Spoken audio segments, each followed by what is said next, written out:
All right, guys, so I want to talk to you a little bit about what was actually in the new Constitution. It was proposed by Edmund Randolph, who you probably won't be tested on, but of course James Madison, who you will be tested on. And it's called the Virginia Plan because, guess what? Madison's from Virginia. So it's called the Virginia Plan. It calls for a strong national government because they just gotten through looking at Shays' Rebellion and they're like, we don't want this to happen again. And it has three branches. It looks a lot like our government today with a House of Representatives, except instead of having a Senate, you have a second House of Representatives. And both of those things are going to be based on population. So depending on how many people you have in your state is how much representatives you get. Now, naturally, if you're a big state, or I should say, if you are a more populous state, you like this plan. But states with smaller population, not so much. So, that doesn't necessarily mean large in land size, because a large state like Georgia might have a small population. All right, another plan that was proposed is called the New Jersey Plan. Now, with this plan, you're going to have a three-branch government, just like the other one. Again, this is important. They both call for three branches, which includes a president. All right, so we need a president. You realize that. And each state's going to have just one vote in this. So it doesn't matter how big or how small, you're going to have just one vote. Congress is going to be able to set taxes. Both of these plans call for Congress to set taxes, regulate trade. And with this plan, the people don't elect the president, but the president is elected by the legislative houses, or legislative house. So it would be as if we elected our House of Representatives and then they elect the president. We didn't elect him. And furthermore, the executive branch is going to be more than one person, which I think might cause problems, like a lot of arguing, probably, I think. Okay, but what happened was really a compromise. It's called the Great Compromise. And you will see that this is what gives us the government we have today, with a court system, the judicial branch, the legislative branch with the House and the Senate, and a single person president. So let's take a look at that. So here you have it. And you get what we have today, a House of Representatives that is based on how much population you have in each state. And then we have our Senate, which every state gets two.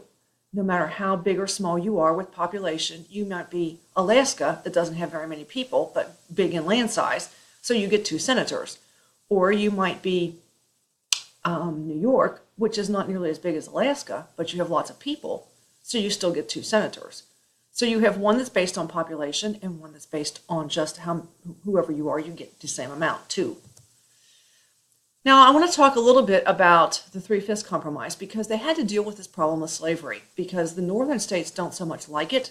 And of course, the southern states have already become dependent on it for 100 years.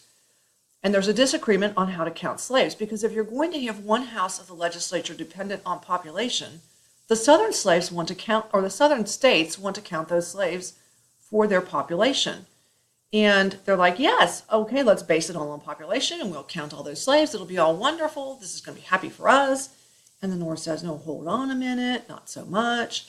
I included this little chart. It's a 1790 census. It's about as close as I could get to that time frame to show you how the slave population kind of was shaking out at that time. Because I think it's important for you to see that, well, you know, the southern states, if you look at this, states like South Carolina, okay, so their free population's 141,000, almost 142. Their slave population's 107,000. That's not quite half, but I mean, their slave population is considerable. And if all of those people were going to be counted for representation, that would change the balance quite a bit. And the northern states are like, no, hold on. The northern said, no, you're not counting the slaves. They can't vote.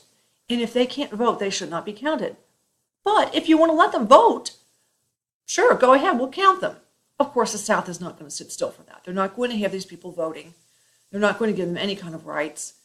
And furthermore, they threatened to walk out of the conference or the convention completely. They're like, okay, if you're going to keep on with this, we'll simply leave. We've done all this work for nothing. We're going to take our marbles and go home. We're done. So they figured they had to do something. The Northerners felt like they had to come up with a compromise, and so this is what they came up with, the Three-Fifths Compromise. And this is that they would count the slave population at 60%. So if you have 100 slaves, you're going to count 60 of them and report those as population. It doesn't mean that a slave is 3/5 of a person.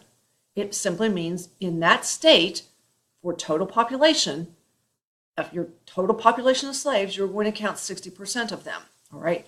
It's a huge misconception.